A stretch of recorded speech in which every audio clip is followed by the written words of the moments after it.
Hey friends, if you wish to enable cookies on Google Chrome, then please watch this video. So I'll explain the procedure first and then the reason later. Search for Chrome in the Windows search bar. Click on these three dots at the top right corner and then select settings from the menu. Type the word cookies here and then you'll find this option here which says site settings. So scroll down to third party cookies and click on allow third party cookies. This will absolutely allow third party cookies to your system. Now I'll tell you the negatives and the benefits. The negative is obviously that websites will be able to track your browser, and the real benefit is that it will kind of unblock all the websites on your system unless there's another reason to block the website, because when websites are unable to send cookies to your browser, they do not let you use the website at all. And this is how you can resolve this issue.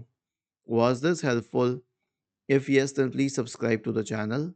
If not, then let us know in the comment section of the video on how we could help you further. Thank you for watching this video and have a nice day.